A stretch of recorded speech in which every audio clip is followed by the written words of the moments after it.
आपल्या आयुष्यावर आपलं खरंच किती नियंत्रण असतं आणि किती गोष्टी आपण नशिबावर किंवा देवावर सोडून देतो, हा प्रश्न खूप मोठा आहे. पण गंमत म्हणजे संत तुकारामांनी याचं उत्तर एका साध्या सोप्या पतंगाच्या रूपकातून दिलंय. बरोबर. त्यांचा तो अभंग, पांडुरंगा पांडुरंगा मी पतंग तुझ्या हाती धागा, म्हणजे बघा या एका ओळीतच त्यांनी सगळं सार मांडलंय.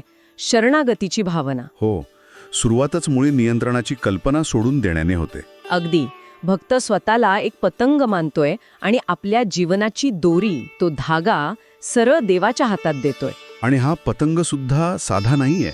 ते पुढे म्हणतात, पंचतत्वाचा केला पतंग, धागा लाविला निळा रंग. म्हणजे हा पतंग म्हणजे आपलं शरीर, जे पृथ्वी, आप, तेज, वायू, आकाश या 5 तात्पुरत्या गोष्टींपासून बनले. अगदी बरोबर. आणि हेच तर मूळ आहे की ज्या शरीराचा आपल्या इतका अभिमान असतो तेच खरं तर आपलं नाहीये. बरोबर. आणि त्याला जोडलेला तो निळा धागा, तो खूप महत्वाचा आहे. निळा रंग म्हणजे विशालता, आकाश. आणि विठ्ठलाच्या श्याम वर्णाचं प्रतीक म्हणूनही पाहिलं जातं की नाही? हो.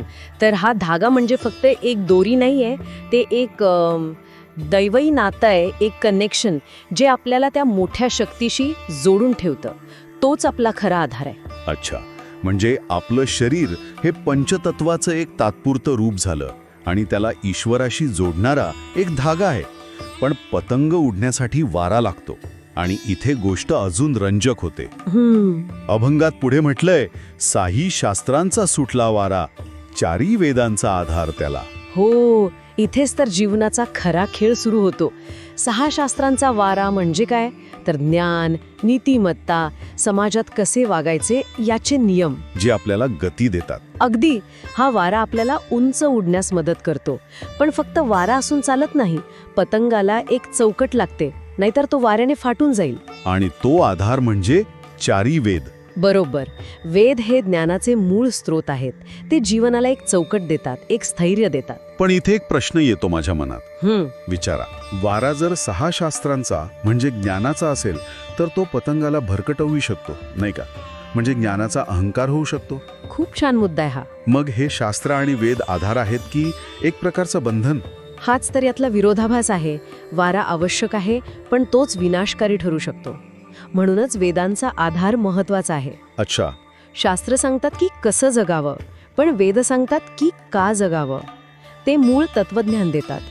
तो आधार नसेल तर ज्ञानाचा वारा पतंगाला कुठेही घेऊन जाईल. म्हणजे नियंत्रण फक्त वाऱ्याचं नाही तर त्या धाग्याचंही आहे. हो, अगदी. तर मग या सगळ्याचा अर्थ काय लावायचा? शरीररूपी पतंग, ईश्वररूपी धागा, ज्ञानरूपी वारा, या प्रवासाचा शेवट काय?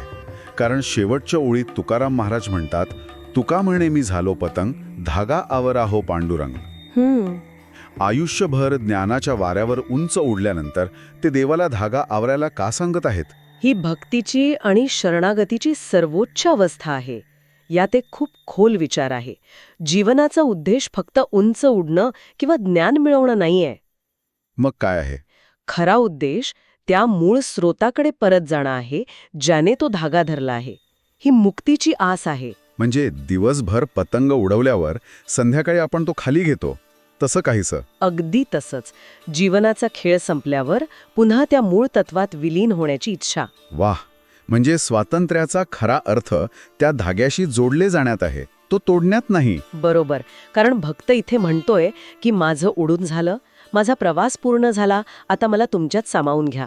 ही एक प्रकारे मीपणाच्या विसर्जनाची प्रार्थना आहे. हो, पतंगाचं अस्तित्वच धाग्यामुळे आहे.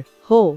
तर एका पतंगाच्या साध्या रूपकातून संत तुकारामांनी शरीर, ज्ञान, ईश्वर आणि भक्ती यांचं नातं किती सुंदरपणे उलगडून दाखवलं आहे. हो, त्यांनी सांगितलं की जीवनाचा आनंद उडण्यात आहे, पण त्याची सार्थकता धागा धरणाऱ्याकडे परतण्यात आहे. खरंय. हां, अभंग पूर्णपणे शरणागती आणि नियंत्रणाबद्दल बोलतो.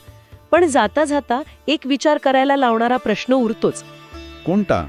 जर धागा म्हणजे ईश्वराचं नियंत्रण असेल आणि वाऱ्याने उंच उडणं म्हणजे आपलं कर्म, तर तो धागा कधीतरी सैल होणं म्हणजे देवानी दिलेलं स्वातंत्र्य किती एक परीक्षा असते.